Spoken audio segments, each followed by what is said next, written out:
My friend, let me ask you something very personal this morning. Have you ever gone to bed with tears in your eyes because of someone you love? Have you ever woken up heavy?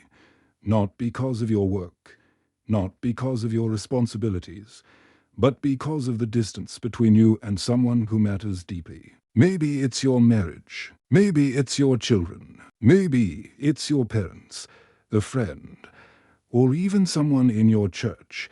You prayed for peace, but instead you feel like every word turns into an argument. You tried to forgive, but the pain still lingers. You want to move forward, but something keeps pulling you back to that hurt. And here's the truth. You're not alone. Every believer, no matter how strong in faith, faces the struggle of broken relationships. But here's the hope I want to give you today.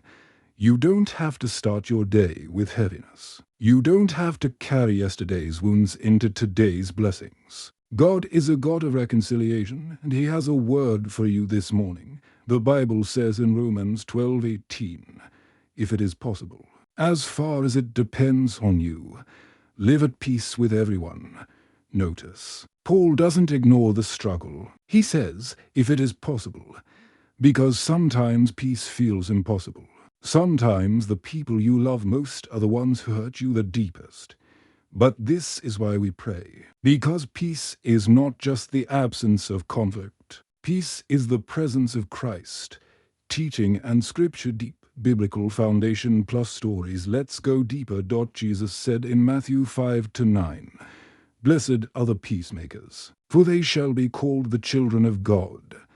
Do you see that? He didn't say peace lovers or peace wishers. He said peacemakers. That means peace takes action. It takes courage. It takes humility. Now let me tell you a story.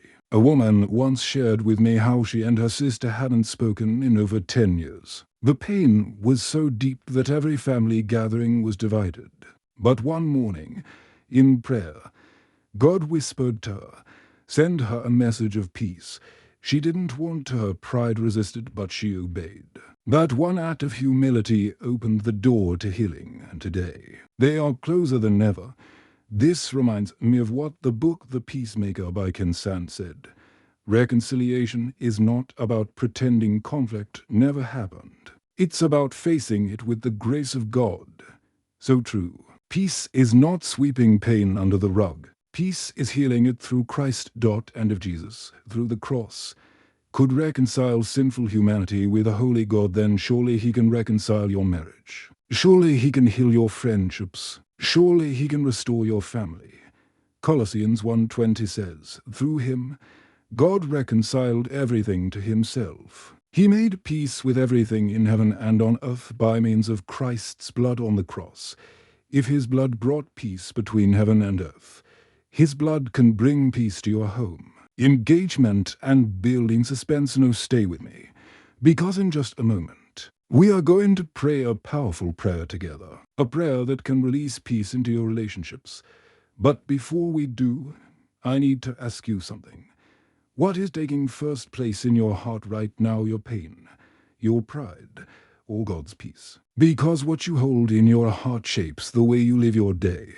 You see, peace doesn't mean everyone will agree with you. Peace doesn't mean people will never hurt you again. Peace means you can walk into a storm and still remain calm because Christ is inside your boat. If this message is speaking to you, I want to pause and say this. Don't forget to subscribe to this channel, Grace and Hope, for more prayers and encouragement. Because every day, I want to help you walk closer with God. But don't go anywhere yet, because the prayer we're about to pray can change everything. The prayer long, powerful, Spirit-filled Heavenly Father, we come before you this morning with open hearts. We thank you for the gift of life, for the breath in our lungs, and for the grace that sustains us. Lord, today we lift up every relationship that weighs heavy on our hearts. For marriages that feel dry, pour out your living water. For families that are divided, bring unity. For friendships that are broken, restore trust. For hearts that are wounded, bring healing. Father, you see the pain we try to hide. You see the tears we cry in silence. Today, We place it all at your feet, Lord. We declare that no weapon formed against our relationships shall prosper. First. We declare forgiveness where there has been offense. Second. We declare unity where there has been division. Third. We declare love where there has been hate. Holy Spirit, move right now. Touch the husband who feels distant. Touch the wife who feels unloved. Touch the child who feels misunderstood. Touch the parent who feels forgotten. Bring peace where there has been chaos. Bring joy where there has been sorrow. And Lord, teach us to be peacemakers, not just peace wishers. Give us the humility to say, I'm sorry.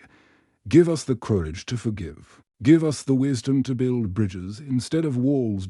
In the mighty name of Jesus, I declare, first, healing is flowing right now. Second, restoration is happening right now. Third, love is returning right now. Fourth, peace is established right now. We seal this prayer in the name above every name, the name of Jesus Christ. Amen.